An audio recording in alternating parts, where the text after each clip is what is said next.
Narinig niyo na ba ang tungkol sa Meribah experience or moment? Ito po yung panahon na nagrereklamo pagkatapos ng maraming mga blessing ka lang naranasan. Kaya naman, ngayong araw na to, napakaganda hong pakinggan natin anong mensahe ng Panginoon Diyos para sa atin sa mga pagkakataon na tayo dumadaan sa ganung mga pagsubok at mga kasanayan. Kaya po, itong mensahe na to ay napakahalaga sapagkat hindi lang natin makikita na ang pagsambay pag-awit lamang. Ito'y pagkakataon na yung ating buhay ay maging awitin sa Diyos. Kaya sama-sama po nating panoorin ang video na ito.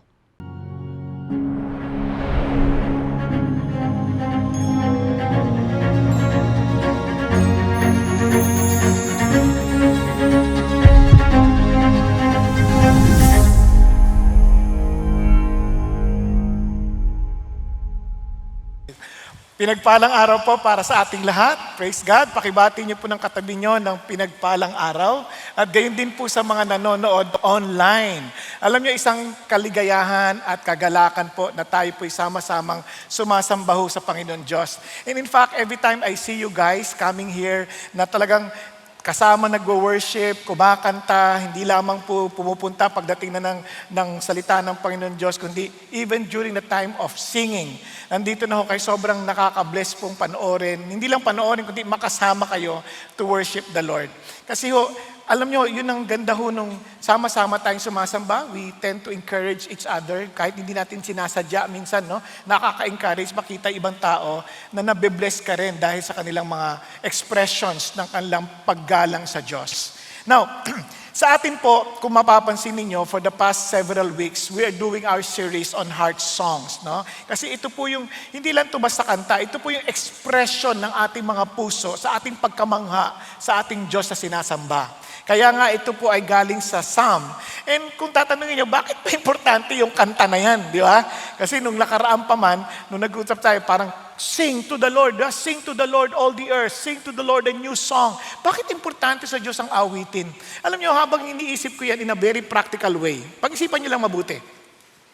Sino sa inyo, nung bata pa kayo, nire-recite niyo yung panatang Makabayan? Ayan, no? At sino sa inyo, memorize nyo pa rin yan hanggang ngayon, kahit matagal nyo nang hindi nasasabi. Uy, ang galing nyo ha. Ako, hindi ko na masyadong memorize. Marami na ako nakalimutan. Pero, sa kabilang bahagi, yung pong kasabay niyan, lagi, yung lupang hinirang. Yung iba ho, hindi na alam yung lupang hinirang, alam nila bayang magiliw. No? Pero lupang hinirang talaga yon. Ngayon, for some reason, kahit na minsan, hindi naman na natin naririnig yung bambansang awit, pero dahil nasa awitin, hindi natin nakakalimutan. Di ba? Pag kinanta na, nakakasabay na tayo kaagad. Pero yung panatang Makabayan, kahit i-recite ho na sabay-sabay, biglang hindi mo pa rin masundan agad kung nakalimutan mo na, tama? Kasi mayroong kakaibang bahagi sa awitin na kung saan ang iyong isip nabubuhay at ang iyong puso at ang kalooban natutulak at nadadamay pati ang katawan. Kaya when we worship God, it is not just enough for us to know the truth, but to delight the truth. Nang sa gayon, lagi nasa puso natin yan. Kaya even God Himself instructed Moses to write a song. Doon po sa Deuteronomy 31. Sabi niya, isulat mo yung awitin na to. Because my people are very rebellious people so that they would not forget what I did. So isulat mo. Di ba? Isulat mo. And the whole Deuteronomy chapter 32 was a song that written by Moses. Isang upuan lang. Nagawa niya kagad yung kanta. And sa Panginoon Diyos, He treasured those songs. Kaya meron tayong psalm. Kaya compilations of songs of worship. Kasi nga ho, siya, ang Diyos ang nag-invento rin ng kanta. At siya ho nag-invento, kaya ho kahit si David, meron siyang grupo ng mga musicians. Di ba? Kasi ho, ang tugtugin ay mayroong kakaibang dating sa ating mga puso. Iba nga sa atin, kung naalala ninyo, kahit hindi ka marunong umawit, na kapag ikaw ay umirog, nung bata-bata tayo, naalala ninyo, napapakanta ka kahit sintonado eh. Di ba? Sasabay ka dun. Nung time namin, Walkman ang tawag. Ngayon, siyempre, iba na. MP3 o kaya, basta, iba-iba na eh. Parang, pagka nakikinig ng gano'n, kahit feeling mo, ikaw yung kumakanta. Kahit na, pag sinabayan mo at narinig ng iba, malayong malayo. Akala nila, nagra-rap ka lang. Di ba? Naranasan niyo na ba yan? Di ba yung mga nagkikinig kang gano'n, parang, wow. Sorry ha, wala ako masyadong maisip na love song sa sa secular kasi hindi na talaga ako nakikinig ng mga ganong awitin dahil bihira, kumbaga yung aking tugtugin lagi nasa Christian songs pambata pa nga Kasi ang paborito ko ngayong playlist ko, yung Hide Them in Your Heart. Yung yung mga verses ng Bible, yung mga Bible verses para sa mga bata.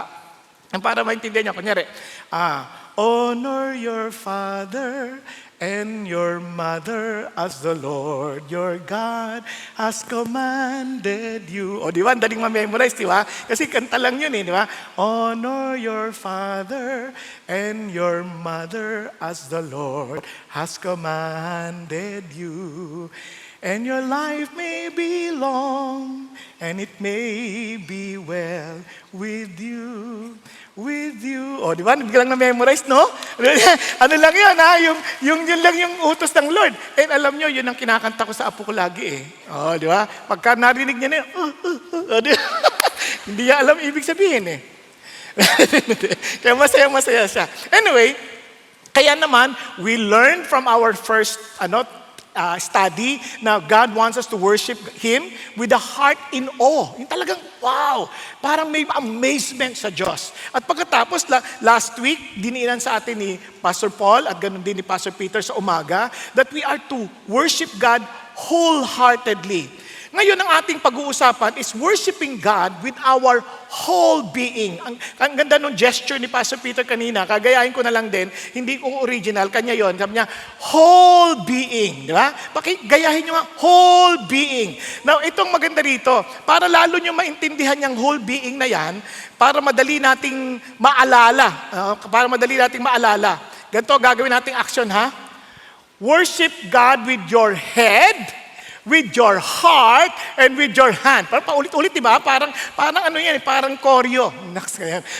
With your head, with your heart, with your hand. Pare-pareho lang, di ba? Actually, pare-pareho lang action kasi with your whole being. So, doon tayo magfo-focus ngayon sa ating pong usapin. Now, actually, the psalm that we're going to consider sa ating pag-aaral ay tungkol po sa Psalm 95. Binasa natin kanina, no? Gusto ko ibigyan muna ng summary para bago natin mag-dive doon sa pinaka-detalye ng awit na ito. Bakit gusto ko mabigay ko na yung summary? Kasi karamihan sa inyo, pagkatapos ng summary, tulog na. So at least alam nyo na, di ba? Pero ano ba'y aabangan natin? Parang may preview na. Unang-una, it begins with singing. If you still remember, come, let us sing, di ba? Let us shout to the Lord. So it talks about singing, it's about thanksgiving, and invitation mula sa mga tao ng Diyos to worship.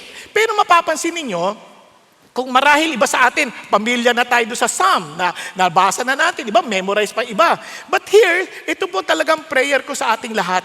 I pray that we would just simply become familiar with the words. Kundi, magkaroon tayo ng totoong encounter dun sa Diyos behind the song. Kasi kapag meron tayong totoong tagpo sa Diyos, mag-iiba yung takbo ng ating pagsamba. Kasi itong psalm na to, hindi lang nagtuturo paano sumamba. Ang itinuturo dito, papaano natin gusto ng Diyos na malaman natin bakit ang Diyos lamang ang karapat-dapat sambahin. Yun ang nais ng paunawa sa atin. Kaya mapapansin nyo, alam nyo, hindi nyo kailangang ituro sa tao to celebrate kapag isang bagay ay kanilang pinapahalagahan dumating sa kanilang buhay. Hindi mo kailangan sabihin sa kanila, oy, mag-celebrate kayo. Kunwari, nung kayo po ay meron kayong team na sinusuportahan at sila po ay nananalo. Di ba? You celebrate. Kung kamakailan lang sa NBA, yung New York Knicks, di ba? Kung kayo po ay fans ng New York at si Jalen Brunson, palagay ko, sigaw kayo ng sigaw, ay yes, yes! Di ba? Parang nung natatalo na, lungkot. Tapos nung biglang nananalo, yes! Yung 1 puntong panalo, siguro nagwawala-wala ng iba, di ba? Sumisigaw talaga ng todo-todo. Pero sa atin, ewan ko kung nanonood pa kayo ng gano'n, pero may mga ilan, pag nanonood ka isang bagay na talagang basaya ka, nagse-celebrate ka, hindi mo sabihin, oy, mag-celebrate ka. Hindi, ikaw mismo automatic nagsiselebrate ka. O kaya naman, pag may bagong membro sa pamilya, pinapakita mo pa yung litrato, di ba? Para, wow, tingnan mo ito. Katulad ng, kunyari, yung apo ko, nang pinanganak, alam mo na kagad, nakuha niya yung kagandahang lalaki sa akin eh. Ba't kinatatawa? Kasi walang natira sa akin. Kinuha niya lahat eh. Di ba? Kung may natira sa akin, di iba pa itsura ko, di ba? Biro-biro ko lang yan ha. Pero kamukha rin nila siyempre. Hindi naman akong direktang kamukha ng magulang. Ngayon, ito na. No, hindi lang yon. Minsan, kapag you get something that you desire, naalala ko po, nung unang lumabas yung iPhone, grabe yung pila. And palagay ko, pagkuha pa lang nun, the first time na makakuha, wow! Meron ako. Parang you want to celebrate and tell everybody that you got that gadget. Tama? No, hindi lang. Kung bang yung pinaka-paborito nyong restaurant, bigla hong nagtayo sa malapit sa inyo. O di ba? Bigla nyo pupuntahan yan. Pupuntahan nyo kaagad yan. Tapos titingnan nyo kung kasing lasa ng original na pinuntahan nyo nung una. Nagiging food critic tayo. So meaning, when we celebrate something worthy, that it's so valuable to us, we consider it our treasure. Hindi kailangan sabihin, mag-celebrate ka. Automatic yun. Celebration follows what we treasure. Tama? Andyan pa kayo? Kaya pagka gustong-gusto natin, kaya ganun na lang ang ating pagdiriwang. Kaya nga po, worship, ganun ang worship kasi it is an expression of the worth of someone we worship. Kaya worship. Ang tanong na lang ho dito, ganito. Hindi tinatanong yung sumasamba ka ba? Hindi yun. Ang tinatanong, sino sinasamba mo? At yung bang pagsamba mo, angkop doon sa sinasamba mo? Andiyan pa kayo? Nakuha? Kaya ho, sa Psalm 95, yun ang isang matindi niyang sagot. Yes. Nga, kaya sa pag-aaral natin, ito gusto ko lang pong maintindihan, that our God deserves more than what we thought we're giving Him. Para akala natin, I've given everything. Pero God deserves more than that. Kaya sa oras na to, tayo lang po muna lumapit sa Panginoon Diyos. Singin ho natin na ibukasan niya ating mga mata. At tulungan niya na itong bayan na ito, totoong maging tagasamba ng Diyos. Tayo mag-pray. Panginoon, maraming salamat po sa inyo sa pagmamahal niyo po sa amin. Lord, thank you for inviting us to come and worship you.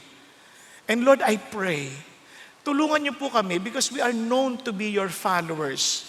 Especially itong bansa na to, we are known to be the only Christian country in the Far East. Pero malayong-malayo po kami sa katotohanan. Lord, have mercy on us. We blaspheme your name. Kaya naman, Panginoon, maging sa mga namumuno sa amin, will you please expose to the light their evil works, O God, na yung talagang nararapat na, Panginoon Diyos, matanggal, yung mga kasamaan ho ng mga namumuno sa amin, ilantad niyo po at mabigyan po ng tamang hustisya, Panginoon Diyos. Lord, napakatagal na ho nito, na paulit-ulit na lamang po, pero lagi ho nilang nalulusutan. Thank you, God, that you are the God who knows everything. At hinihingi ko po, Panginoon, na hindi lamang sila, kami man, Panginoon, ay magsisi sa aming mga kamalian. Dahil kami rin, Panginoon, ay madaraya. Kung kaya lang naming iwasan yung aming responsibilidad, pipiliin po naming umiwas sa aming mga responsibilidad. Patawarin ho ninyo kami. Kaya naman hiningi ko lang, Panginoon Diyos, turuan mo kami ng totoong pagsamba. Na hindi lamang po kami sasamba sa nguso, kundi ng buong puso. Na hindi lang po kami sasamba, Panginoon, ng aming mga labi, kundi aming isasantabi ang aming mga sarili upang kayo po ang tunay na maitanghal, na tunay naming minamahal, dahil una kayong nagmahal sa amin. At Panginoon, samahan po ninyo kami. Tulungan niyo po kami, Panginoon, na lalabas sa lugar na ito, na kayo ang aming nakatagpo, at hindi anumang bagay, at kayo ang aming narinig, hindi kung sino mang tao. Salamat po muli, Panginoon Diyos, na ang hangad ninyo ay kami po'y maging liwanag at tunay na asin ng aming pong bayan. Sa iyo po namin binibigay ang iyong lahat ng kalwalatian At hinihingi namin ang laya ng banal ng Espiritu na ganapin ang iyong loobin sa aming kalagitnaan. Sa ngalan ng iyong anak na si Jesus. Amen. Amen at amen. Praise God. Praise God. Now, dito ho, makikita ho natin sa ating pag-aaral na ang totoong pagsamba, again, kaya natin sinasabing totoong pagsamba, ibig sabihin merong hindi totoong pagsamba. Okay? Ang totoong pagsamba ay may tamang tugon kung sino si God. No? Hindi lamang ho yan basta tumutugon lang tayo sa Diyos. May tamang paraan ng pagtugon. At hindi lang sa pagtugon, itong pagsamba na to, the moment you encounter God, ito po ay nagiging personal. Yung theology natin, hindi na lang po pang teorya, kundi nagiging makatotohanan sa atin. Kaya, what He has done. Pag sinabing what He has done, hindi lang yung kanyang pangkalahatang ginawa, kundi yung personal kong na-experience from Him. Kasi ang Kristyanismo ay experiential bukod sa katotohanan. Totoo yan, whether you experience it or not, but it becomes a reality to a person who experienced Him. Kaya yung Christianity is too personal.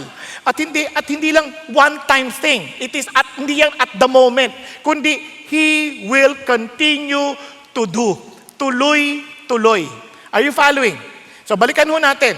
Sabi natin, as we study yung Psalm, as you read, for example, kanina, I hope you saw God's greatness and we rejoice. And I hope nakita natin yung God's power or majesty in where we revere Him at yung kanyang tinig na kung saan tayo ay tumutugon. Paano? With our head, with our heart, and with our hands. Kaya sabi nga ho ulit, sabayan nyo nga po ako, with our head, with our heart, and with our hands. Diba? With our whole being. Yan ang sinasabi ng Panginoon. So, tingnan ho natin isa-isa. Now, nung kayo po ay pumarito, ano po ang ine-expect ninyong maranasan? Sabihin nyo sa katabi nyo, ikaw, anong ine-expect mong maranasan? Di ba? Pumarito ka ba para ina-expect mo may awitan? Yes, marahil. O nandito ka ba para makinig ng sermon? And hindi ko kayo sinesermonan. Sana nakapakinig kayo ng mensahe. Ganyan, di ba? At marahil, nandito ba kayo para, dahil Sunday Kailangan, di ba? Pag Sunday, dapat tayo pumupunta. Yun ang tingin ng ibang tao. Pero ilan sa atin na pumarito tayo because we want to meet God. Parang it's an appointment with the Lord. It's a date with Him. A special moment with God. Yung bang, Lord, gusto ko tayong dalawa lang. Mag-usap tayo dito, heart to heart. Are you following? So, dalangin ko na ganun yung ating laging objective when we come. Because if we truly meet Him today, I don't believe any of us will live the same way we came. Naniniwala ko, na kung talaga nakatagpo natin siya, hindi tayo aalis sa lugar na to ng pareha ng ating pagdating. Sisiguraduhin kong iba. Kaya alam ko na minsan marami pumaparito dahil isang nakasanayang bagay na lamang. Kasi pagkatapos ng service, makikita mo paglabas pa lang. Pagdadrive ng sasakyan, paglabas ng parking, pagsakay sa elevator, paglalakad doon sa escalator, pagbili doon sa mga tindahan, at pagkatapos pagdadrive, lalabas ang katotohanan na walang pagbabago. Hindi kayo dito, hindi sa service na to. Sa ibang church. Nakuha ninyo? Yun ang malaking hamon. Kasi dapat mayroong matinding epekto sa atin. I met God. For sure, our countenance will change, our mindset will change, everything about us changes. Kaya pagdating ng Lunes, dala-dala mo pa yun. Kumbaga kung na-meet mo yung paborito mong artista, pahari ko pagdating mo sa opisina, grabe yung saya mo, na-meet ko, yung may picture kami, grabing elbows. Di ba? Ibang-iba yung pakiramdam. Di ba? Parang you're telling everybody what you experience. Tama? Andiyan ba kayo? Kaya ganun din tayo. Excited tayo. Kasi, wow, I met God. Kaya napaka-importante ho nito sa atin. Kaya anong ating ine-expect? First thing is to rejoice in God's greatness. In here we worship with our head. Kaya nga, worship with our head. Tingnan nyo. Oh, come, let us sing for joy to the Lord. Let us shout joyfully to the rock of salvation. Let us come before His presence with thanksgiving. Let us shout joyfully to Him with psalms. For the Lord is a great God and a great King above all gods. Ano napansin niyo? Unang-una yung paulit-ulit na salita, come, let us come, let us, let us, let us. Ano siya sabi niya? When we say come, meaning we are being invited. We are being invited to worship. It is an invitation. Parang ang feeling natin sa totoo lang, pag pupunta tayo, nakakahiyang pumunta sa Lord kasi who am I to worship Him? Masusunog ako dyan. Kaya iba pag sinabi mo, uy, atin tayo ng ano, ay, ayoko niya, masusunog ako dyan. Naku, wag mo ko iimbitahan dyan. Hindi ka masusunog doon, malamig doon, makakatulog ka. Ganun ba? Okay. Pero napansin niyo yung difference. Parang, can I come? It's an invitation to come. It's like a father telling your son, come, son, I will show you something. Di ba? Parang, ang sarap ng invitation kasi parang imagine, ang sabi niya, the King, the great God, inviting us to come. Come, let's worship Him. And it is not something na, parang ikaw lang mag-isa. I'm not inviting you. I'm inviting all of you. Let us. Yun ang sasabi ng Psalmist eh. Let us. Hindi I. Kundi let us come and worship the Lord. And look at the words. You will not invite somebody to be in a place na hindi ka nag-enjoy. Kaya kung hindi enjoyable yung worship, paano ka mag-iimbita? Hello? Andiyan pa kayo? Di ba? Kaya nga, there is something in worship that most people miss. Kaya hindi sila nag-iimbita kasi hindi na na-meet ang Diyos. But the moment you meet God and enjoyed Him, wow, punta kayo dito, grabe. Hindi naman yung lugar eh. Hindi naman yung lamig eh. Hindi naman yung katabi. Hindi naman yun ang dahilan eh. Anong dahilan? Pare ko, I met God. Pagpasok ko palang kakaiba. Yung balahibo ko, lumipat sa paa. Iba yung feelings. Di ba? Naintindihan yung sabihin? Hindi ko ma-explain. There is something in that worship that I cannot explain. Naunawaan po? Kaya somehow, let us sing for joy to the Lord. There's some form of joy. Kaya mayroong pag-iimbita, pero magsasabi, come closer. And sabi niya, and ang ganda nito, let us all corporately worship. Alam niyo po, hindi to solo performance. Minsan may lumapit po sa pastor, okay lang naman ako mag-worship sa bahay. Tama rin naman yun. Okay lang naman talaga mag-worship sa bahay. Pero may kakaibang bagay na gustong ituro sa atin ng Diyos. We are not alone because we belong into the body of Christ. If you are part of the body of Christ, how can you survive alone? Pag-isipan niyo kung itong kamay na to nakahiwalay, paano to magsusurvive? Tama? Kaya nga sabi ng Bible, let us not neglect meeting together as is the habit of some. Sabi niya, bakit? Sabi niya, all the more as the day of the Lord is drawing near. Let us encourage one another. And alam niyo po sa pag-worship, ang encouragement, kailangan katabi, uy, alam mo, kailangan katabi. Hindi. Yung ikaw lang yung buong puso kang kumakanta sa Diyos. Minsan yung katabi mo parang dumating ng daming problema pagtingin sa'yo. Grabe to, saya-saya. Ibang klase to. Anong nakikita niya na hindi ko nakikita? Na-experience ko to sa Korea eh. Pero mapagluhod namin, pe-pray yung pastor kasama ko, pe-pray siya, Chuyon! Tapos may iyak. Tapos ako naman, okay, Lord, Panginoon! Gaya rin ako eh. Ang di ko maintindihan nung umulan. After 30 minutes na nagpe-pray, umulan. Hindi nagbabago yung mama. Tapos ako, sabi ko, Lord, ginaw na ako. Patigilin mo na siya, kasi siya naman ang host ko eh, di ba? Ang prayer ko, tumigil siya. Siya walang tigil, nakatapos ng 2 hours and a half na nagpe-pray. Tapos ako umiiyak, ginaw na ginaw. Sabi ko, nung pag-uwi ko sa pagbatang namin sa kwarto, anong nakita niya sa prayer na hindi ko nakikita? Talaga nagsisi ako talaga sa Diyos. Sabi ko, Lord, please, turuan mo akong mag-pray. Akala ko marunong na ako. Meron siyang nakikitang hindi ko nakikita. Naunawaan ninyo? Tapos kaya minsan dito may pagkakanta, umiiyak pa. Lord, bakit? Anong meron siyang nakikita? Hindi ko nakikita.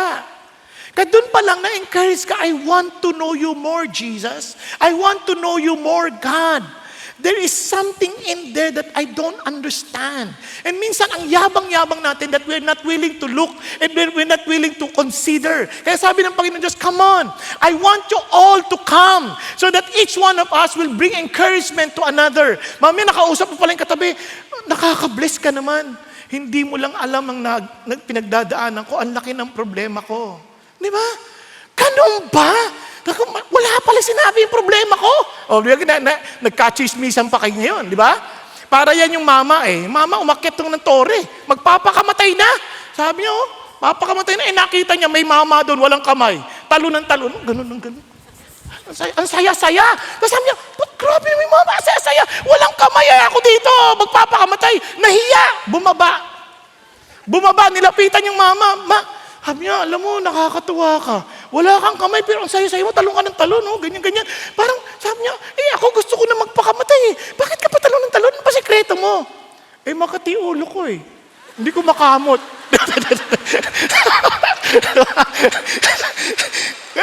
Biro mo, dahil lang sa example ng ibang tao, nakaligtas ka. Di ba? So, anong punto natin dito? Kaya tingnan nyo naman, lahat ng verb yan, puro action. Sing, shout. Diba? With thanksgiving, shout joyfully. Grabe, puro masasaya. Celebratory yung may mga salita.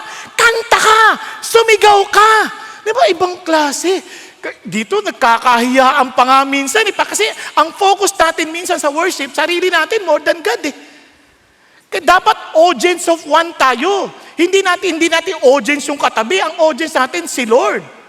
Amen po. Iba concern na concern tayo. Kaya pagtaas ng kamay, kailangan may forma pa eh. Tapos dahil pag dumaan yung camera, biglang, ibang klase. Kasi sinasamba natin sarili natin, hindi si God eh. Kaya sabi niya, come on, let's worship the Lord. Kaya pag-awit mo, kasi marami hindi lang naintindihan anong epekto the moment you release yourself to God. Naalala ko, nakwento ko na ito sa inyo, pero kikwento ko pa rin ulit.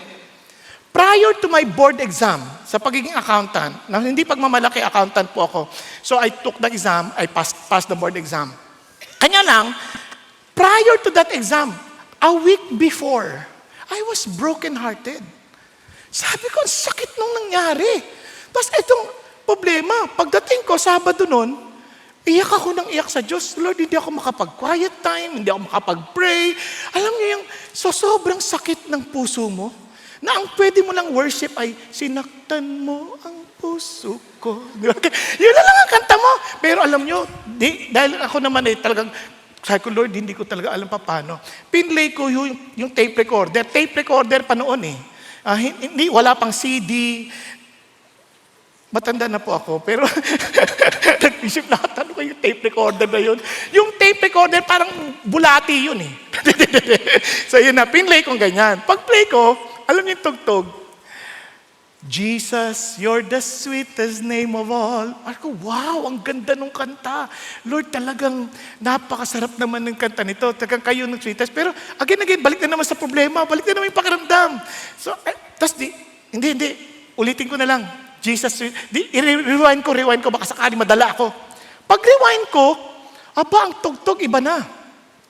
Let's forget about ourselves and magnify the Lord and worship Him. Sabi ko, Lord, yes, help me to forget about myself. Pero, hindi yan yung gusto kong kanta. So, baka mali. Baka yung hindi nag-automatic music search. Kasi may automatic music search. Pag nirewind mo, tsaka play, sabay, automatic tutugtog agad. Ngayon, hindi, i-rewind ko ng todo. Kasi total, unang kanta naman yun. Tinodo ko ulit. Tugtog na naman. Sabi niya, we have come into this place to magnify the Lord and worship. May diferensya talaga ito. Di ba? Pero Lord, please help me to forget about myself. Help me to magnify your name. Di gano'n, ano? Tapos hindi. Yung gusto ko yung Jesus, you're the sweetest name of all. So, in-stop ko ulit. Tapos, i-rewind ko ulit ng todo. Ni-rewind ko na ng todo. Tapos, tuwigin ako, Lord. Pero sa totoo lang, unti-unti kinakabahan na ako. Sabi ko, ano kaya nangyayari dito sa tape na to? And true enough, nag-play na side A, automatic side B. wala yung kantang, "We magnify the Lord and worship Him." Pagkatapos nun, iyak ako na iyak sa Lord, I know you want me to be in your presence and forgetting about myself. Agad-agad sabi ko sa tatay, alis na po ako. Oh, ang aga-aga pa. Sabi niya, wag si service na po ako. Dahil linggo na nun, pumunta ako sa service. And ang aga ako pa nagbukas ata ng kapilya doon. Ito na, pagdating ng kalunisan, nagkita kami ng babae.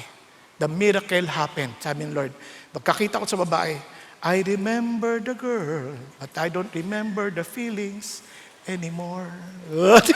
Parang hindi madaling mawala yun, ha? Emosyon yun eh. Pero it was taken away from me. And I knew it was the Lord. And alam niyo po, I passed the board. And sorry to tell you, she did not. Pero siyempre, malungkot ako doon. Kaya lang, okay na rin. Basta pasado ako. Selfies. Pero the reason why I'm sharing this with you, because there is miracle in worship.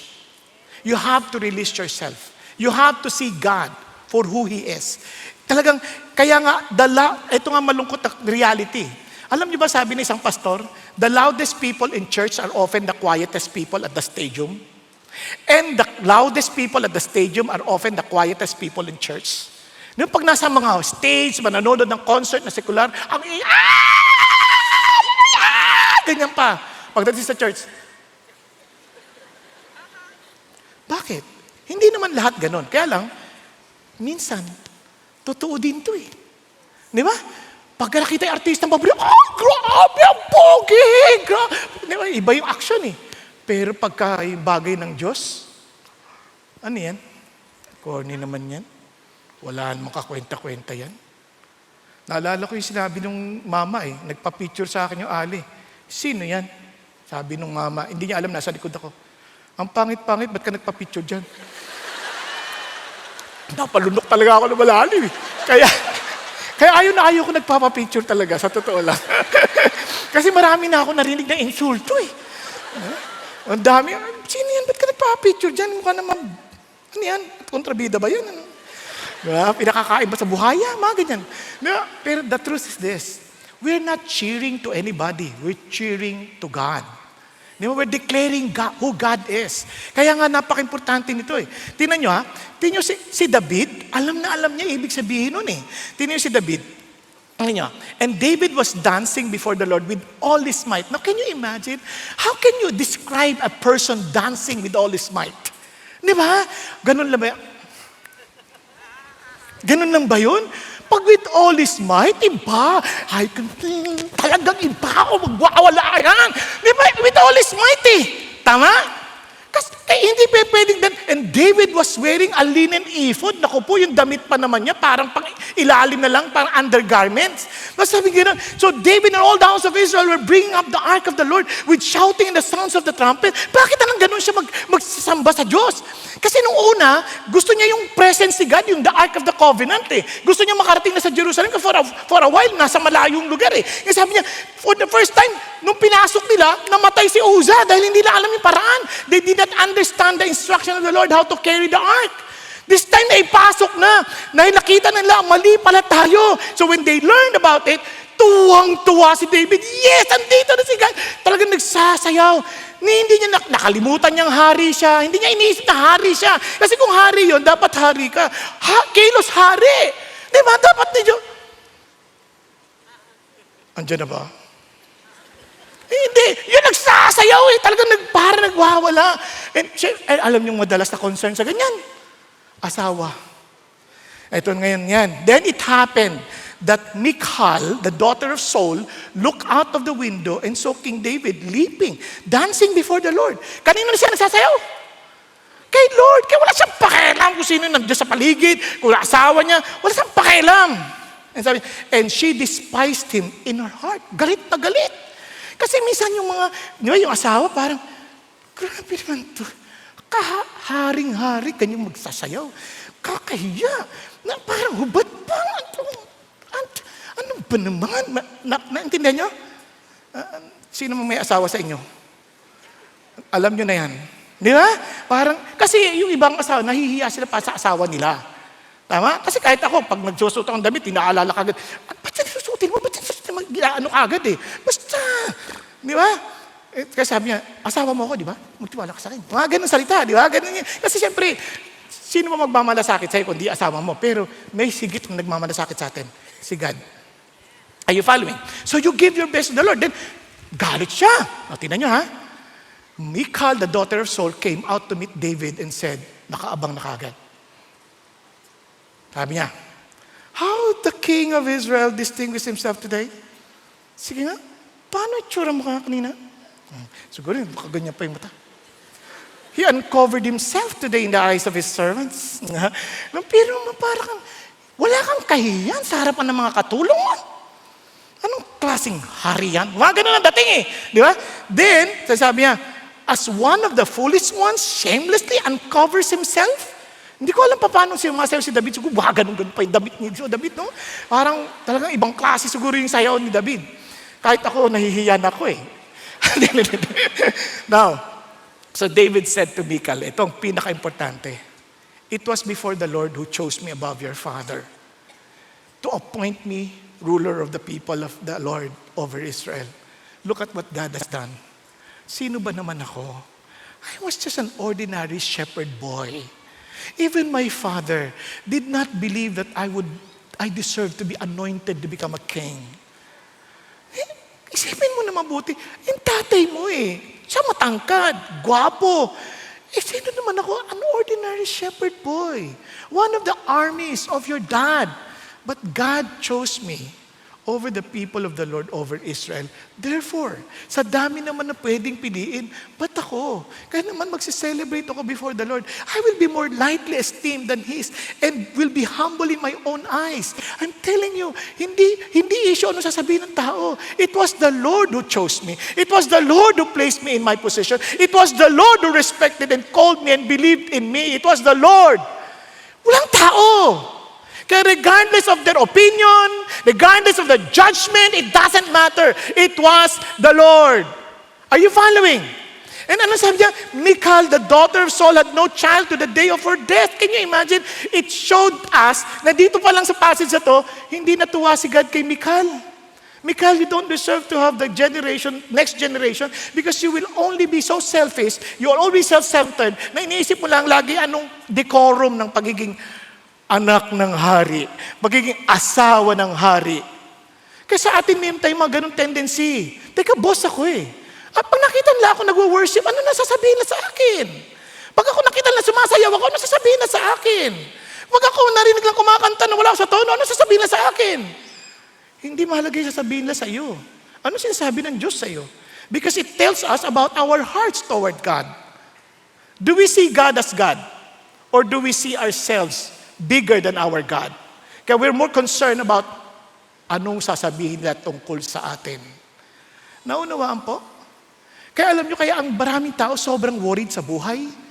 Kasi sobrang nakasentro sa sarili. Ang liit natin. Ang laki ng mundong ginawa ng Diyos. Para pag-isipan natin ng matindi ang ating sarili. Ang liit-liit natin. Ang laki ng Diyos. Are you following? Kaya minsan, yung concern natin napakaliit, na walang kwenta. Walang kwenta, kaya tuloy na wala pa lang yung ating saya. Ang lungkot na kaya, real worship is not emotional hype. It is joyful truth. Truth produces joy, not the other way around. Dahil sa katotohanan ito ang Diyos ko. Dahil sa katotohanan na ako'y nilikha ng Diyos. Dahil sa katotohanan ng blessing sa akin ng Diyos, hindi ako pwedeng hindi mag-rejoice. No, alam nyo, naalala nyo sabi natin sa Psalm 86 that we proclaim the salvation of the Lord on a daily basis. Pag-isipan nyo mabuti. Every day of our life is a salvation. Yung iba, kumain lang, namatay. Kumain lang. Ang lakas-lakas, meron kakilala, ang lakas-lakas, sobrang lakas, talaga nag-gym.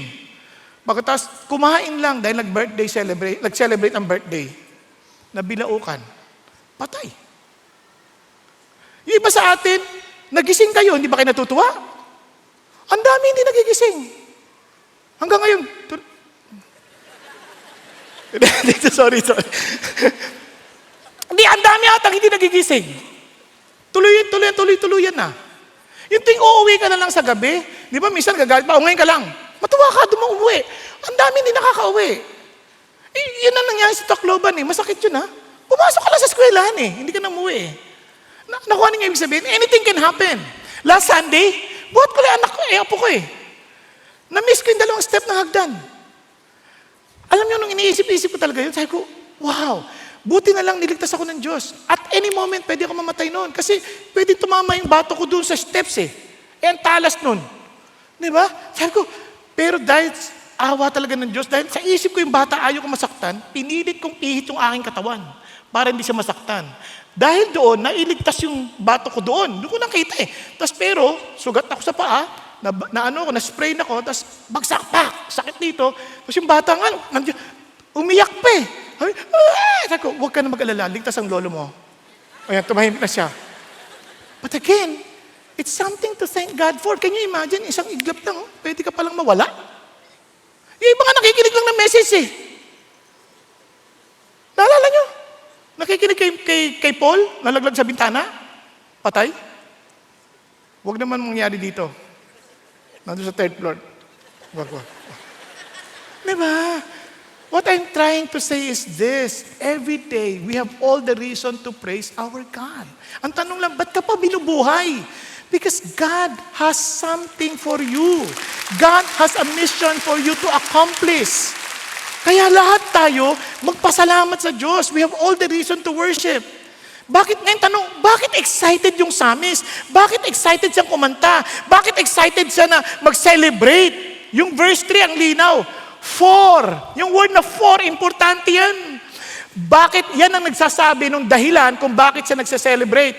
The Lord is a great God and a great King above all gods. Pag sinabi mong Lord, it is the personal name of God, Yahweh, meaning He is forever I am. He is all forever present. In other words, He is parang self-existing, talagang wala, self-sufficient, hindi niya kailangan ng sino man para sa kanyang existence. Di ba? Kaya isipin mo, yun yung Diyos. Pwede naman sanang a good God because He is good. O kaya a loving God. Totoo naman a loving God. But He must express it, a great God. Wala siyang kapantay. Dakila yung Diyos na to. And amazing, hindi pa natapos doon. A great King, kaya capital K pa yan. Bakit capital K? Kasi lahat ng king sa mundo, wala yan. They're nothing because He is the King of Kings. And sabi niya, above all gods. Can you imagine? Ito yung Diyos natin. Ito yung Diyos natin. Ito yung sinasamba natin. And because of Him, I rejoice. I celebrate. Diba? Minsan, kaya tayo hindi makapag-celebrate. Ang liit ng Diyos natin. Sa totoo lang, our view of God affects the way we worship. Kaya nga, small worship usually begins with a small view of God. And a big worship begins with a big vision of God. Gaano kalaki ang Diyos natin? Gaano kadakila yung Diyos natin? Kaya nga kaya ang sinasabi ko sa inyo, di ba naalala niyo yung kantang, I'm a friend of God? Sabi niya, who am I that you took notice of me? You are a great God. Pwede naman niyo akong di napansinin. Pwede naman niyo akong baliwalain na. I'm just an object to you as a creator. And yet, you gave me life. You gave me reason to live. You gave me worth. You gave me the sense of worth. Pero inyo yung palang, sabi ko, Lord, grabe naman kayo. Sa dami ng tao, bilyon-bilyon. Pinansin mo pa ako? Nakuha ninyo? Kaya sa totoo lang, sino man ang papansin sa atin kung hindi, wala naman talaga kung di lang dahil sa Diyos. Kaya nung sinabi ng Lord, you is a great God. He's a great King. Look at this. And He's declaring all other gods as false gods. And alam niyo sa generation natin ngayon, ang lungkot kasi ang dami nating Diyos-Diyosan. During that time, ang Diyos-Diyosan nila, may Diyos sa bundok, may Diyos sa karagatan. Lahat ng bayan, may kanya-kanya silang Diyos na dala-dala. Si God, siya lang talaga. Siya lang ang totoong Diyos. Yung sasabi nila. Ngayon sa panahon natin, may mga modern idols din tayo eh. We spend more time sa success, sa pera. Sa totoo lang, maraming tao, they would not come to worship the Lord.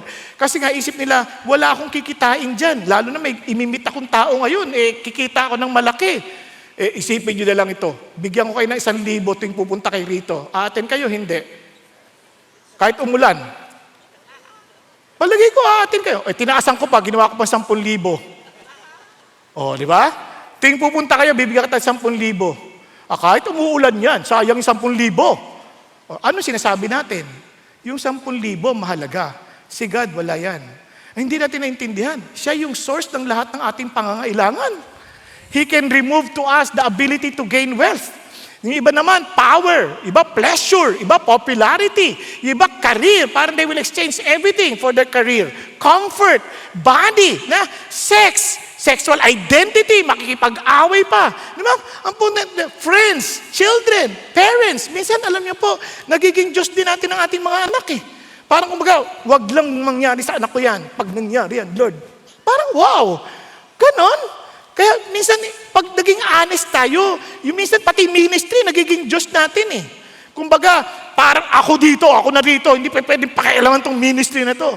Wow, hindi tayo. Nobody owns anything. As in, lahat ito galing sa Diyos. If these things replaces God, idol yan. Ano katulad ng anything na feeling natin nandun ng security natin? Asawa, kaibigan, pamilya, para sinasabi natin, sila talaga yung Diyos. You see, friends, human heart is always tempted to place something else on the throne. Kaya inulit ng Lord. Kaya sabi ng Lord, sinong klaseng Diyos to? In whose hands are the depths of the earth, the peaks of the mountains are His also, the sea is His, for it was He who made it, His hands formed the dry land. Wow, ano sinasabi niya? Everything you're seeing, kay God yan. Everything we have, kay God yan. Your beauty, your features, kay God yan. Itong katawan, kay God yan. Hindi yan atin. Actually, yun din ang nakatulong sa akin. Ba't ako nagbawas ng timbang eh? Kasi gusto ko pang kumain eh. Ayaw na nung may-ari. Sabi sa akin, ayaw ko nang kumain kasi sisirain mo yung katawan ko eh. O nga pala, inyo na pala to. Kaya ganito na yung suit ko ngayon. Kasi kanya ito eh. You know what I'm trying to say? Kahit minsan ayaw ko naman mag-exercise. Kailangan kanya to eh. Mag-exercise ka, kailangan ko mag-exercise. Nakuha niyo po ibig sabihin? Everything is motivated by the fact that we do not own ourselves. God owns us. Are you following? Lahat ng bagay. Kaya nga ho, lahat ng ini-enjoy natin. Kaya nga si Johannes Kepler, tuntua ako, scientist, ano sabi niya? I was thinking God's thoughts after him. Ano siya sabi niya? I discovered the absolute truth, laws, order that God has already created. Kumbaga lahat ng yan, kaya every discovery became another glimpse of God's greatness. Because the clearer we see God, the more naturally we worship Him. The reason why we are not worshiping God with all of our body, hindi natin iniisip kasi. Yung isip natin nakasentro sa sarili, hindi sa Diyos. Alam nyo, ang Diyos hindi naman nagbabago eh. Yung perspective natin na nagbabago. Naalala ko nung umakyat kami nasa Israel ako, umakyat kami sa bundok. Sobrang manghang-manga ako sa ganda ng mga bundok, rock formation. Pag-akyat ko sa taas, magsa-sunrise. Kitang-kita ko, napatahimik akong bigla eh. Bigla na lang tumulo ang luha ko. Bakit? Nagbago ba yung rocks? Nagbago ba yung bundok? Nagbago ba yung ulap? Hindi. Nagbago yung pananaw ko. Nakita kong bigla, ang laki ng Diyos. Sa laki ng kanyang nilikha, ang liit ko lang. Hindi akong sentro ng mundo. Nakuha ninyo? Alam nyo, minsan akala natin tayo yung sentro ng mundo eh. Kala everything must revolve around us. Hindi tayo yung sentro ng mundo. Si God. Naunawaan? Kaya doon na nagbibigay kapahingahan sa atin. Now, dahil doon, itong napakaganda, we revere His majesty. We revere. God is so majestic. So we revere His majesty. Kaya we worship with our hearts. Are you following? We worship with our hearts. Tingnan nyo ha. Tingnan nyo yung transition ng awitin. First, come, let us sing, shout, make thanksgiving. Biglang nag-fade yung music. Biglang sabi niya, come, let us worship and bow down. Let us kneel before the Lord our Maker. Napansin niyo ba yung transition? Mula sa sigaw, mula sa celebration, pagkakita nila kay God, biglang tumahimik silang bigla at biglang lumuhod. And sabi niya, and knelt before the Lord. Biglang tumahimik lahat. Bakit? The closer you are to God, the more you see how great He is, that even your voice is nothing It is not even necessary. Bigla ka na lang mapapayuko. Lahat ng lumalapit sa Diyos, nawawala yung yabang. Lahat ng nakakatagpo kay God, biglang nahahumble. Tingnan niyo po, si Moses. Anong nangyari kay Moses? Ito si Moses, ubod ng yabang ito. Pero tingnan niyo nangyari. Then Moses hid his face, for he was afraid to look at God. Minsan, kung alam lang natin yung majesty ng Diyos, hindi natin iti-take Him for granted eh. Si Joshua, an army, a general, ano sabi niya? Tingnan niyo, he said, no, rather indeed come now, O captain of the host of the Lord. Sabi niya, and Joshua fell on his face to the earth and bowed down and said to him, what has my Lord to say to his servant? Lord, ano po sabihin mo sa akin? Iba yung kanilang yung pagkakita nila, iba yung kanilang pakiramdam, parang, wow. Yung iba, oy dad, kamusta? Parang napaka-ordinaryo ng Diyos. Lord, bakit mo binibigay yung prayer request ko? Tagal-tagal ko nang hiningi yan Di ba? Sabi ko na sa iyo, yan lang ibigay mo sa akin, okay na ako Pero anong ginawa mo? Wala kang kwentang Diyos. Ganun pa yung magsalita Hindi mo naintindihan ang sinasabi mo. Yung mga nakatagpo sa Diyos, hindi din na nakakapagsalita ng ganyan. Si Isaiah na lang, propeta, nagbibigay na ng mensahe ng Diyos. Nung makita niya si God, ano sabi niya? Woe is me, for I am ruined. Wala na ako, wasak na ako. Because I'm a man of unclean lips. At hindi lang yon, kasama ko lahat, marurumi ang labi. Sabi niya, I live among a people of unclean lips, for my eyes have seen the King of the Lord of hosts. Si Peter, isa pang mayabang to. Nung makilala niya si Jesus, ano sabi niya? Go away from me, Lord, for I'm a sinful man.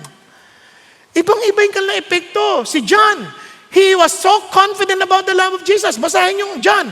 Diba? The disciples whom Jesus loved. Ganun siya ka-confident. Pero nung nakita niya si Jesus, when He resurrected from the dead, when He appeared to John once again sa Revelation, ang sabi niya, when I saw Him, I fell at His feet like a dead man. Nawala ng energy. Ganun na lang yung kanyang pagkamangha. And He placed His right hand on me saying, do not be afraid. I am the first and the last. Jesus was speaking to him. Ang tagal kong kasama si Jesus, kasama ko siyang kumakain. But when I saw His glory, parang wala akong ka-energy. I felt like a dead man.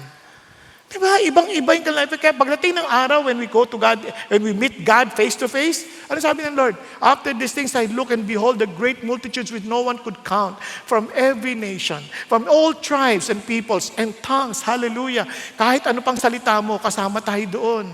And imagine this, standing before the throne and before the Lamb.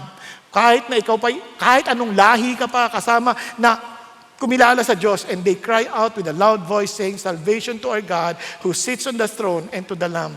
Alam mo tayo mga Pilipino minsan, ang babanting natin kumpara sa mga puti. Pag nakita yung puti, parang natataranta tayo. Ang tawag sa inong nila, ang takatakatala. Ini-English na tayo, English naman tayo. Tagalogin nyo, para kabahan din sila. And hindi ako racist, but what I'm trying to say is this, pagdating sa langit, pantay-pantay na yan. Wala nang maputi, wala nang maitim, wala nang matangkad, wala nang lahat tayo pantay-pantay na nakapakumbaba sa harapan ng Diyos. Di ba? And we are all crying out, worshiping the Lord. And all the angels, pati angels, standing around the throne and around the elders and the four living creatures, and they fell on their faces before the throne and worshiped God.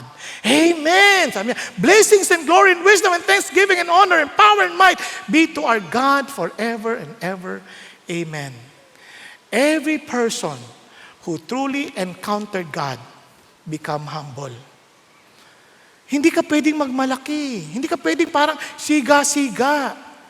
Kaya nga, kahit na pang sigang tao yan, pag naisip mo, kung alam mo lang. And dun nga yung confidence natin kung kakampi ko ang Diyos, sino makapananaig sa akin? Naintindihan niyo po? Kaya relax ka lang. Kaya ang mapagpakumbaba, mahinahon makipag-usap, hindi mo kailangan makipagpataasan ng tawag nga nila sa wag na kayo magpipagtaasan ng ihi pa, wag na. Kasi yung Diyos natin, mas makapangyarihan. Naunawaan po? Kaya come, let us worship and bow down and kneel before the Lord. Sa unang tingin, parang ano ba yan? Pare-pares lang yun Bow speaks, pero hindi. Mayroong specific yan. Worship speaks of surrender. Bow down emphasizes humility, acknowledging that someone else is greater. And kneel speaks of submission, picking ourselves under God's authority. Kaya he's describing one heart, completely surrendered to God. Kasi ang worship is the heart completely surrendered to the Lord. Kaya worship with our heart. Na talaga total. Kunyari, isipin nyo, halimbawa, na-meet nyo si Presidente Marcos. Paano siya haharapin? Magchuchewing ka, hi, Pres, musta? Makikipag-appear ka pang ganyan? Di ba? Sigurado ko pag sinabi, may meeting ka with the President. Talaga, kailan? Anong oras? Anong itsura dapat? Anong damit ka dapat susutin? Anong dapat? Kailangan ba nakabarong ako? Kailangan ba ano ba talaga? Sabi, ihahanda mo yung sarili mo. Di ba? Pagdating mo doon, nakapustura ka, tapos wala. Nakababa yung telepono mo. Kung sakali man, selfie lang. Pero nakatago yan. Hindi yung, alangan namang kausap mo siya, nakikipag-text ka pang ganyan. Di ba? Presidente yun pero ginagawa natin kay God yan. Kaya pagdating dito, hindi kayo sa ibang service, ibang church, dala-dala yung cellphone, nagpe-Facebook. Sabi nga nung tinanong ng nanay, kamusta kayo sa service? Nag-attend kayo ng tatay, okay po. Nagkakanta po ako. Si daddy, anong ginagawa? Nagpe-Facebook. Kitang-kita pa ng bata. Again, hindi dito yon sa ibang church. Naintindihan niyo po? Natanong yung sarili natin. Kaya, yung iba nga nagtanong pa sa akin, Pas, bakit pinapayagan mo yung ali na nag-a-attend ng service, nakikita yung pusod? Ba't ka nakatingin sa pusod? Tumingin kay Lord. Bakit mo pinapayagan? Ba't ko papayagan? Siya naman nagdesisyon ng damit niya. Kung yun ang pinakamabuti niyang damit, paano, alangan may judge ko siya. Basta alam ko, pag ako yun, syempre hindi ko papakita yung pusod ko. Di ba? Ako yun. Pero, kung yun na lang ang damit niyan, magagawa ko. Ano malay ko naman? Malay ko, ang buon talaga yung damit niya, buo naman talaga. Kaya lang, nasabit, natas-tas. Anong gagawin natin? Basta ang alam ko lang, you give your best. Are you following? You give your best. Wala naman dapat ganito yung tsura niya, dapat ganito niyan. May tamang lugar. Yung iba naman, ako, nagpunta ako doon para mag-worship kay God, kahit ano suot ko. Hindi naman totoo yun. May tamang damit sa tamang okasyon. Alam mo, punta ka dito naka-bathing suit. Nagsiswimming ka ba sa Lord? Hindi naman. Kaya ibig sabihin, you give your best based on how you see God. Are you following? Kaya nga, sa totoo lang, Sabado pa lang, pinag-iisipan mo na ano susuti mo para sa Diyos. Hindi naman para sa tao. Pakialam ko ano sabihin ng tao sa suot ko. Ang mahalaga, matutuwa ba ang Diyos sa suot ko? Kaya nga tinatanong ko sa sarili ko, papakita ko lang sa inyo Nagmi-ministeryo ako, gusto ko kasama ko kayo. Kasi noong una, inisip ko, kailangan, naka-Amerikana ako, ganyan. Sabi nila, teka. Pag ganun ang pananaw mo, hindi mo naman ikaw nagkatawang tao. Magkatawang tao ka, anak. Be with the people. Ibig sabihin, yun ang naging konsepto sa akin. Kaya barong ako, barong. Kasi bakit? Kasi nga, ang isip ko, I need to be with the people. Are you following? May instruction yan. Katulad dati, halimbawa, para mas maliwanag tayo. Picture. Hindi ako mahilig sa picture. Ang sabi nila sa akin, it's better to conquer a city than to be at peace with an offended brother. Ganun. Kasi noon, ang isip ko, basta, si God lang ang dapat papurihan, walang picture-picture. Di ba? Hindi sabi ng Lord, hindi yan, anak. Minister to them. Care for them. You are a servant. Pag gusto ng amo mo magpa-picture ka. Opo. Kaya lang, iba abusado rin talaga. Hindi kayo ito sa ibang service. Nagtatrabaho ka, pwede magpa-picture. Pag sinabi ba ka hindi, matutuwa ka? Hindi. Yun pala Sige na. Pero di ba, kung tayo naman loving people, maging considerate din tayo. Pag nagtatrabaho, huwag niyong istorbuhin. Nagtatrabaho magpipreach nga Di ba? Nakuha ninyo? Hindi ako nagre-reklamo Nagsasabi lang ako ng totoo. Naintindihan niyo yung sabihin? Kasi papayagan mo pero ang utak mo lahat, ginagawa mo to glorify God. Are you following? So every one of us, when you come, pinag-iisipan mo, ito pang damit ito, glorifying sa Diyos. Diba? Walang sinabi ko anong klaseng damit, but one thing for sure, ikaw at ang Diyos ang nag-uusap. Is that the way you present yourself to the God of gods, to the King of kings? Diba? Nagkakaintindihan? Kasi ayaw natin maging legalistic. Alam nga naman, kailangan, lahat tayo naka-Amerikana. Lahat mga babae hindi nagpapagupit. At pag kumanta tayo, lahat sabay-sabay. Kanan, kaliwa. Di ba? Di ba? Naku, hindi naman ganun tayo eh. Di ba? Malaya tayo sa Diyos. Nakuha ninyo? Kasi minsan talagang nasosobrahan man. Di ba? Kaya binabalansin natin. Gusto lang natin maintindihan. Kaya balik tayo dito. So sabi niya, come, let us worship and bow down and kneel before the Lord our Maker. Can you notice that? Can you imagine? Doon sa simula, He is the creator of the peak mountains, of the sea that roars. Biglang, the very creator of the universe is now my Maker. It becomes too personal. Nakikita niyo ba sinasabi ng psalmist? The God who holds the mountains now holds you. The God who created the oceans created you. Diba? The God who infinitely great is also intimately near you. Hindi mo napansin yun? Parang, wow, my God, my Maker, now I have all the reason to worship Him. Pero mo, hindi na lang siya naglikha ng langit at lupa. Siya ay aking Diyos. Siya ang person. Hindi lang siya basta shepherd. He is my shepherd. Kaya meron po kayong personal na talagang intimate na relasyon. Kaya nga, tingnan niyo po, hindi natapos pa roon. Yung theology mo, naging personal. And sabi niya, for He is our God. We are the people of His pasture and the sheep of His hand. Now, hindi na lang siya basta Diyos. Hindi lang siya basta great God. But our God, yan ay isang covenant language. Ito ay isang relational language. It's a relationship language. Isipin mo, siya, kaibigan ko, siya, shepherd ko. Kung ako ay sheep, I am totally dependent on the shepherd. You meaning to say, yung Diyos who created everything, my provider, my protection, my guidance, my corrector, hallelujah. Parang, wow, I'm too special. Naunawaan? Minsan di natin nakikita yun eh. Na parang, ang dakila ng Diyos, hindi lang siya kaya kung kunya may problema ka, Lord, ikaw naglikha ng langit at lupa eh. Ba't ako natatakot? Di ba? Gagawa mo lahat ng bagay mula sa kawalan eh. I know you can provide taste right now. Di ba? Lord, I need to follow you. Bibigyan ko yung halimbawa. No? Although sa Friday sana sasabihin ko to, baka hindi naman kayo maka-attend, pero I can encourage you to attend. Kasi ako magtuturo sa healing eh. Alam nyo, ang Diyos nagbibigay ng instruction. Katulad ni si Hezekiah, I will add 15 years of your life. Pero anong ginabi niya? Kumain ka ng ganito. He need to follow that instruction. Kasi hindi lang parang, oy, gumaling na ako kay God ako. Kahit ako. Ang tagal ko kaya nag-exercise, taon na, pero hindi nababawasan ng tiyan ko. Tanong, Lord, paano ba to? Lagi na akong narinig insulin resistant. Hindi ko alam pa paano i-resist yung insulin na yan. Habang nagpipray ako, sumasabay lang ako sa YouTube ng musika. 2 hours, 3 hours, habang nagpipray, mamaya, may isang mama, kanyang salta. Brother, you want to solve your insulin resistance? Aba, okay to pinakinggan ko na. Answered prayer na kasi yun ang tanong ko eh. Aba, sinunod ko lang yung pinagawa niya.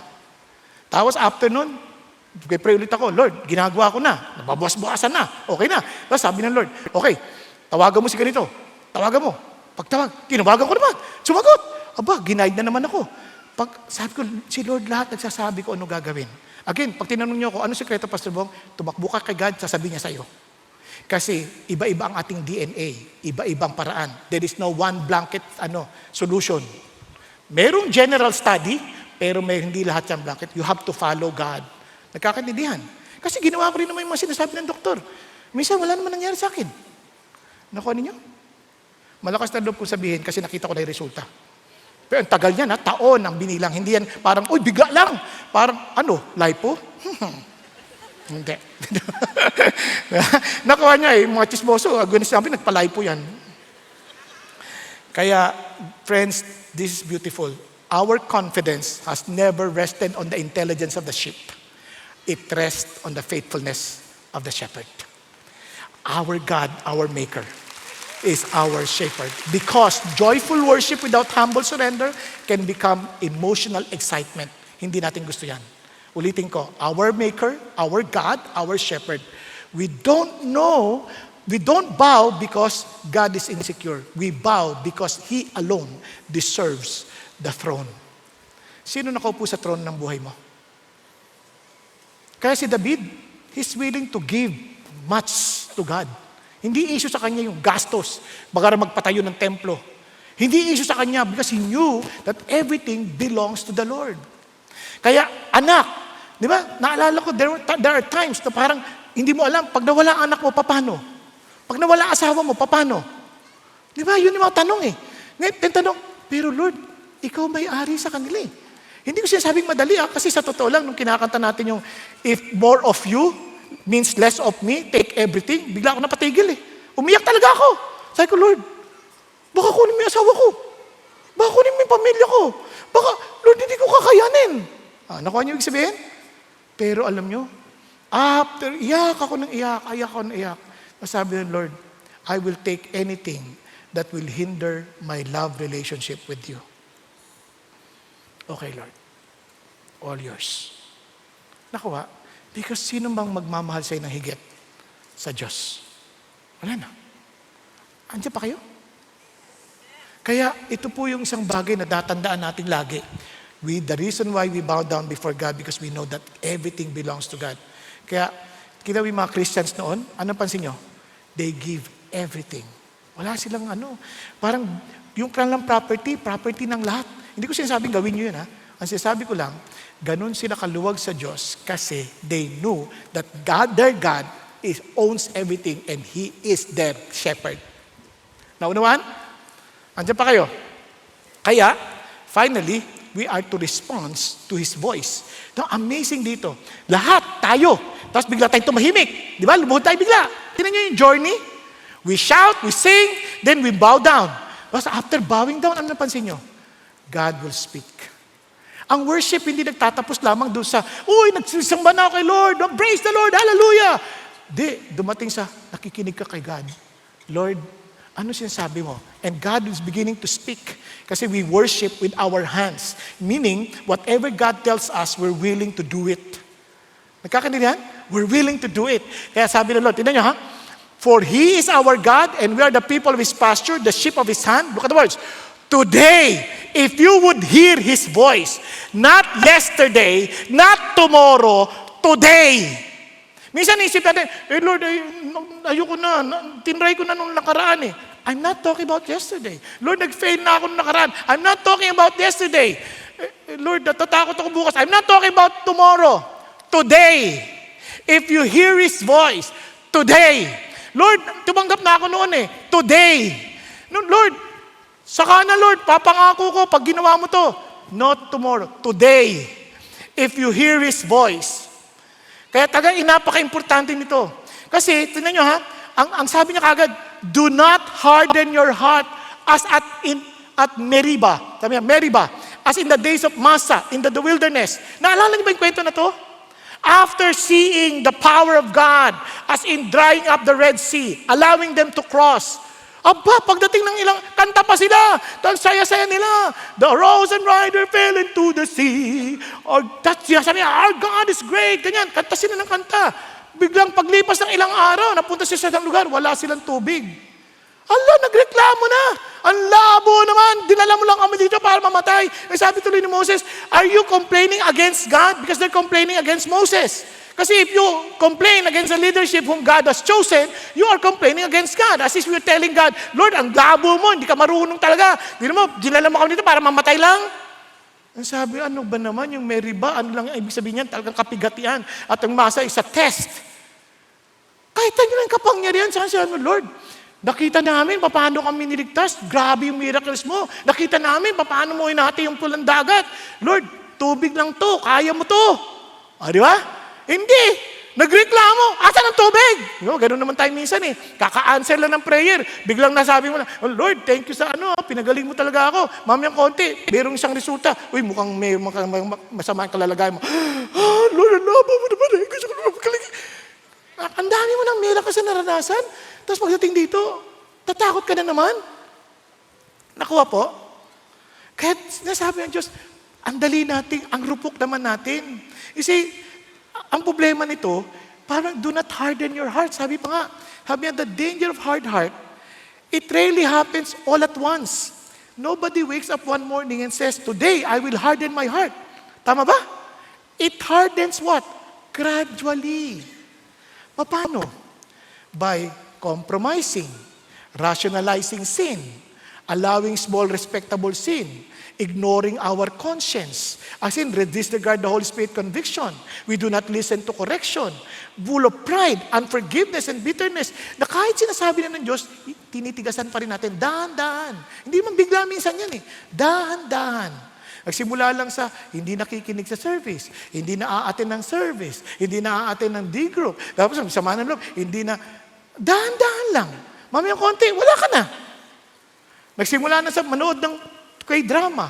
Tapos, natapos na, napuyat, hindi na nakapag-service. Dahan-dahan lang. Nagsimula na sa K-drama. Kasi limited series naman na 10 na lang, hindi na 21. 10 hours pa rin yun. Nakuha ninyo? Dahan-dahan lang. Minsan akala natin, bigla, hindi ho. Kaya ho, alam nyo na kagad, pagka-harden na yung heart natin, nasimula, wala pa, matigas ng puso natin, hindi na tayo umiiyak sa kasalanan. Yung salita ng Diyos, hindi na nakaka-convict. Minsan yung prayer natin becomes mechanical. Yung worship natin, so empty. Wala na. Yung become critical and judgmental. Sa halip na kumanta sa Diyos, ay sintonado, ay mali yung ay mali yung backup, ano ba yan, puro second voice. Puro na lang lahat nakikita mali. Tapos, yung correction, hindi na sila nakikinig. At they become stubborn and self-righteous. And they will always think that they are matured because they increase in knowledge but not in practice. Naunawa natin? Kaya ano sabi ni Paul kay Timothy? The goal of our instruction is love from a pure heart and a good conscience and a sincere faith. Keeping faith and good conscience, which some rejected and suffered. Look at the words, shipwrecked. Grabing kapahamakan yon in regards with their faith. Friends, wag na wag nating hayaang mangyari yon. Kasi yun ang nakakalungkot naman. Ang mga Israelites ganun, at tigas-tigas ng ulo nila. Hanggang to the point, nakita nila yung miracles ng Diyos. When they are about to enter the promised land, ano sabi ng mga 10 spies? Ang lalaki ng higante! Grabe! Kahit ang ganda ng lupa, ang lalaki ng kalaban natin.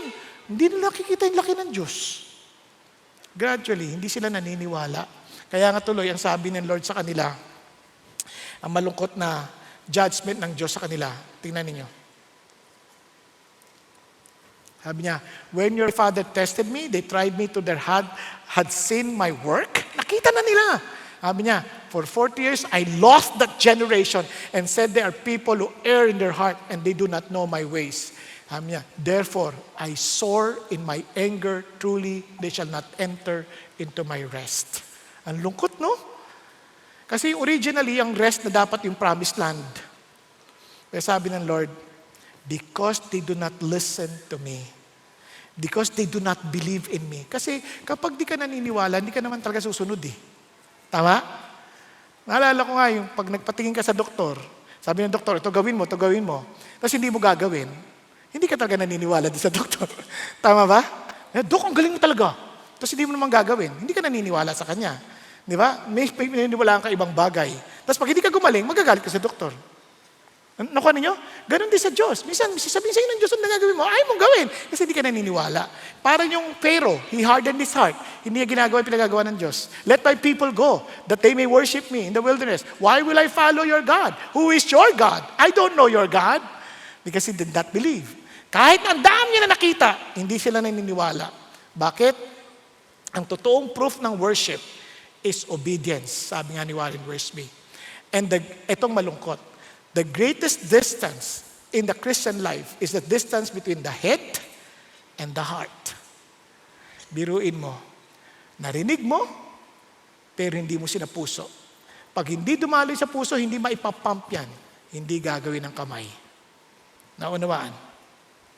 Kaya marami, they missed heaven by 18 inches. The distance from the head to the heart. Kaya sabi ni Lord, why do you call me Lord, Lord, and do not do what I say? Yung sabi niya, they honor me with their lips, but their hearts is far away from me. But in vain, look at the words, do they worship me, teaching as doctrines the precepts of men. Friends, ano na ating gagawin? Sabi ni Lord, therefore, let us fear while a promise remains entering His rest. God is inviting us for that rest. Come, and I will give you rest. While that invitation is still there, sabi niya, any one of you may seem to have come short of it. For indeed, we have had good news preached to us, just as they also. But the word they heard did not profit them because it was not united by faith in those who heard. Friends, God is telling us, lapit ka na. Lapit ka na. You follow my ways. Now, before I end, gusto ko marinig niyo muna isang katubayan ng totoong pagsamba. May magpapatotoo po sa atin. And from there, doon tayo magtatapos. Okay tayo? Okay lang? So pakinggan po natin si Sister Mati Atienza. Good afternoon. My parents were hardworking and made sure all my material needs were met. Because they were often away at work, I was left with a babysitter who subjected me to different forms of abuse. Looking back, I believe that trauma became the root of both my anger and my same-sex attraction. My parents became Christians in 1994 and faithfully served God. They brought me to youth camps, church activities, and ministries, hoping I would grow close to Him. Although I knew about God, I never had a personal relationship with Him. As I grew older, I became disrespectful, dishonest, stubborn, arrogant, and selfish. My life was filled with smoking, drinking, partying, pornography, lust, uncontrollable anger, and multiple same-sex relationships. I was fully devoted to worldly pleasures. In 2021, my mother passed away and my world fell apart. I struggled with grief, regret, anxiety, and thoughts of death. One day, in desperation and grief, I called my aunt and asked if I could go to church with her. She brought me to the church where my mother used to attend. During the service, I broke down as memories of my parents flooded my mind. That day, people prayed for me. After that, That day, people prayed for me and I surrendered my life to Jesus Christ as my Lord and Savior. After that, my cousins invited me to join them at CCF every Sunday.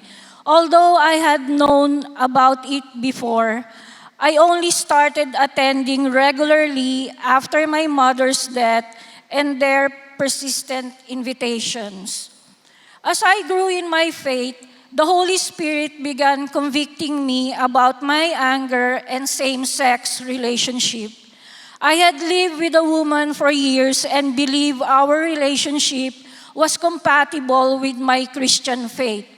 Everything changed when I heard Pastor Peter Tanchi preach on 1 Corinthians chapter 6, verse 9 to 10, which warns that neither the sexually immoral, idolaters, adulterers, men who practice homosexuality, thieves, the greedy, drunkards, revilers, nor swindlers will inherit the kingdom of God. I realized that the life I was living was not pleasing to God. The conviction was so strong that I wanted to stop attending church, but I knew God was calling me back to Him. I committed to attending church regularly and joined a D group. In May 2025, I attended the True Life Retreat, and later I was invited to Women at CCF. From that day on, everything changed. I never felt judged, only loved and welcomed. Through Women to Women and Women Living Free, I developed the habit of reading God's Word, spending time in prayer, and growing deeper in my relationship with Christ. As I learned more about His truth and His design, I became fully convinced that my same-sex relationship was not His will for me. My ex-partner noticed I had become emotionally distant, and eventually our relationship ended. Surprisingly, after the breakup, I experienced peace and clarity. I believe God was restoring my identity in Him and teaching me to lead by the Holy Spirit instead of by anger or my own desires. Today, I know that I am created in God's image. He did not create me to be controlled by anger or defined by same-sex attraction. He lovingly created me and gave me the freedom to choose Him. Despite all the pain I have experienced, I thank God that He drew me back into His arms. Isaiah 43, verse 1, has become very precious to me. Fear not, for I have redeemed you. I have called you by your name. You are mine. Knowing that I belong to God fills my heart with peace, joy, and assurance. My love for Him continues to grow each day.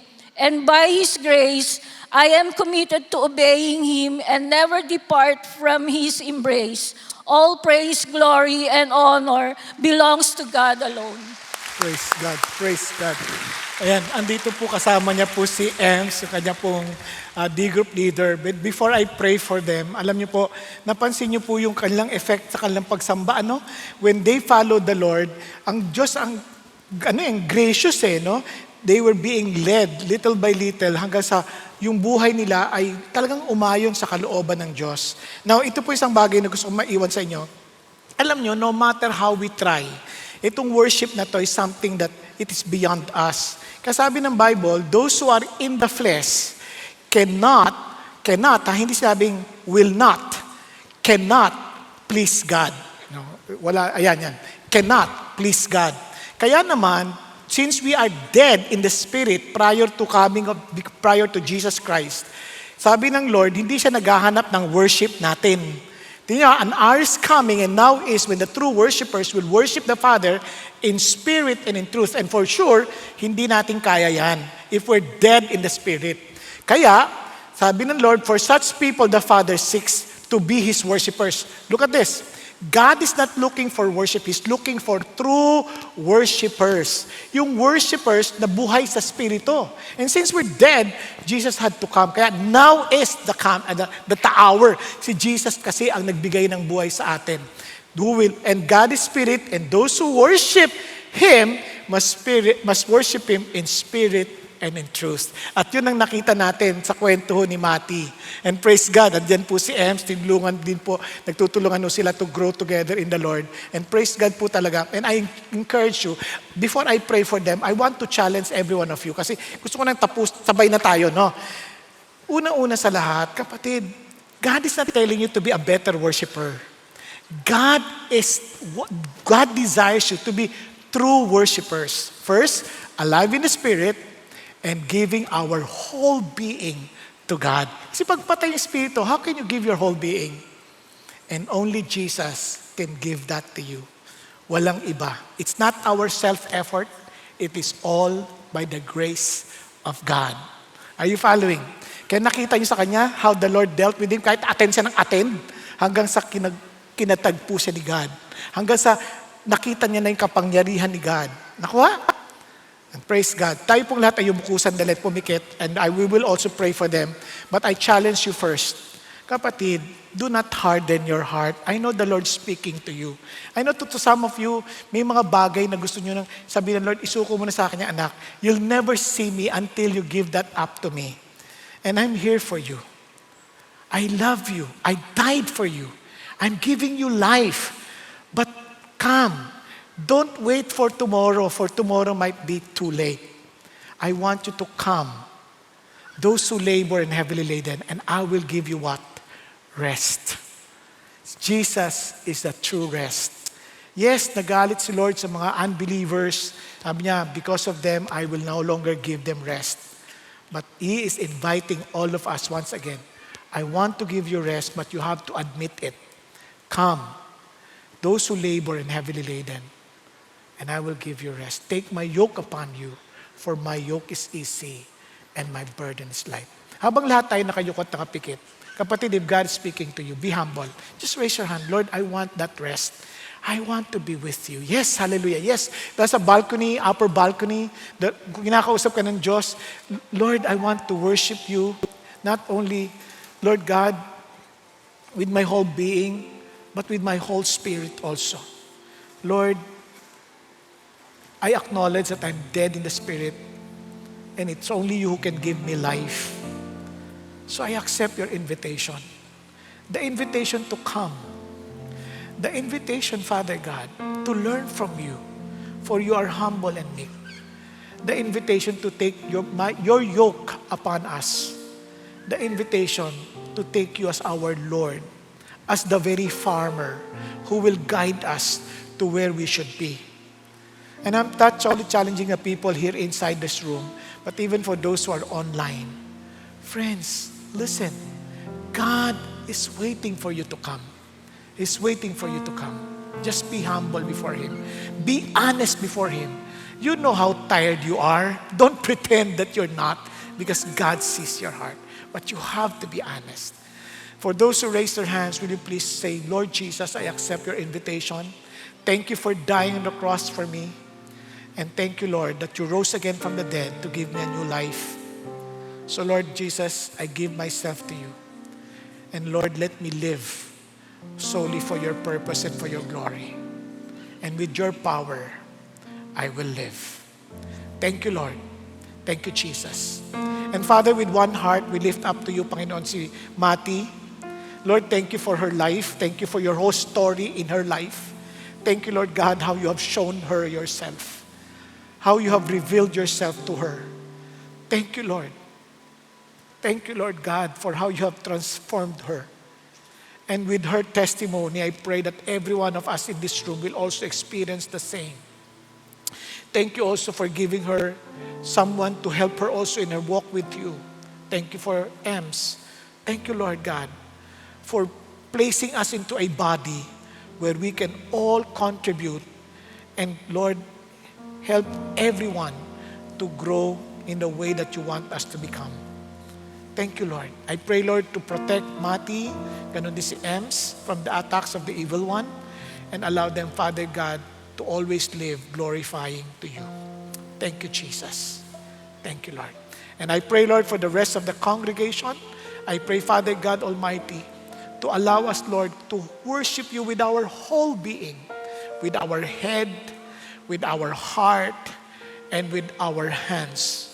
Lord, allow us not just to sing a song, but to make our lives a song before you. That people will hear the music that comes from you. That they too will be attracted to follow you. They will be attracted to experience you. Lord, allow us to worship you in spirit and in truth. We love you, Lord, because you first loved us. And I pray to bless every family we represent. In Jesus' name we pray. Hallelujah. Amen. Amen and amen.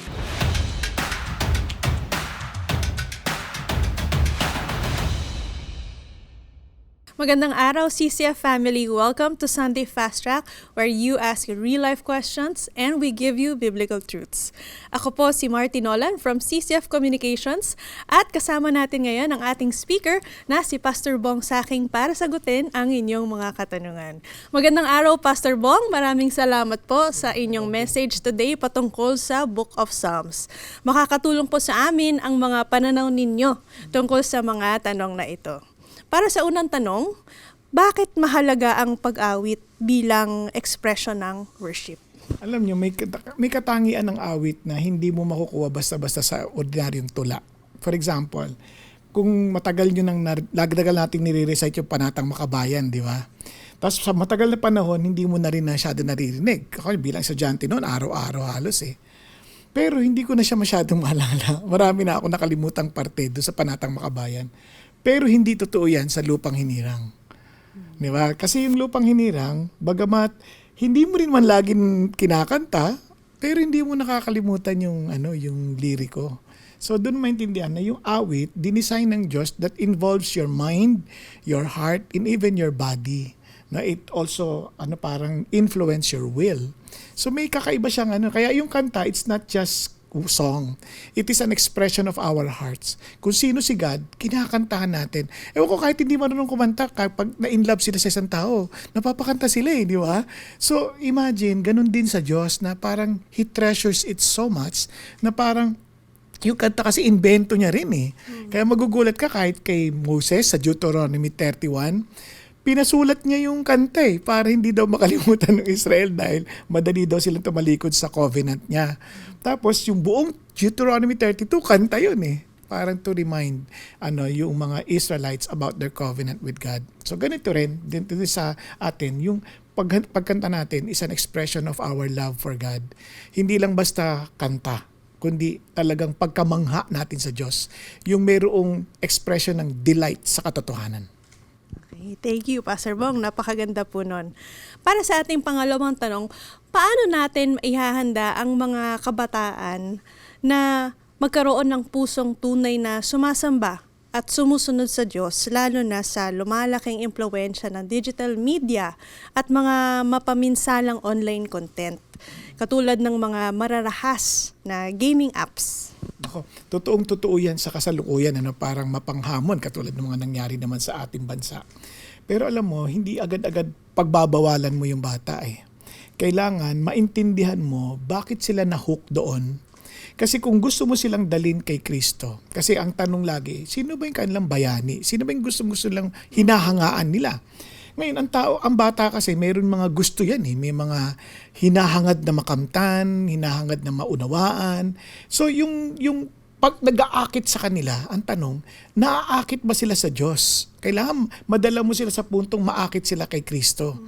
And paano nila magagawa? Di ba? Kasi kung maakit sila kay Kristo, yung pag-akit ng mundo medyo lalabnaw So, paano natin gagawin yun? Una, sa mga magulang, maging halimbawa tayo ng totoong pagsamba. Kasi kung nakita nila na yung resulta ng ating pagsamba sa Diyos at nakita nila talagang talagang priority natin si God, palagay ko ma-i-influensyahan sila, lalo na yung mga tatay. Ma-influensyahan sila kasi kikita nila yung resulta Pangalawa, maging open yung ating communication with them regarding digital world. Kasi minsan, sinasarado na natin yung ating isip sa bagay na yun. Basta, huwag ka dyan. Puro bawal na lang. Hindi. Magkaroon kayo ng open communication, discussing about it. Diba? Yung mga laro, dinidiscuss yan.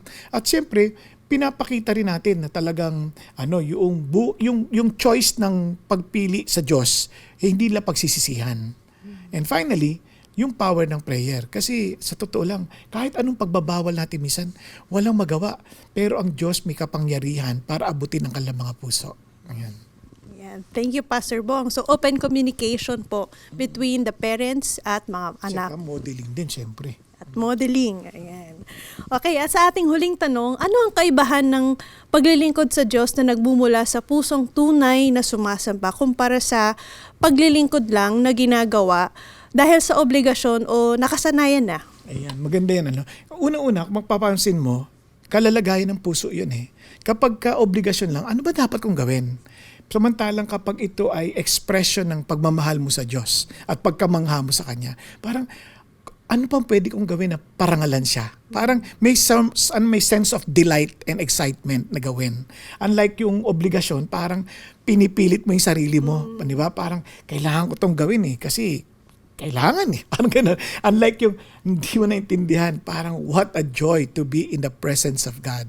For in His presence, there's indeed fullness of joy and life. Ayan. Okay, very encouraging. Maraming salamat po, Pastor Bong, sa inyong mga sagot sa aming mga tanong for today. And that's it for CCF Sunday Fast Track. God bless you all.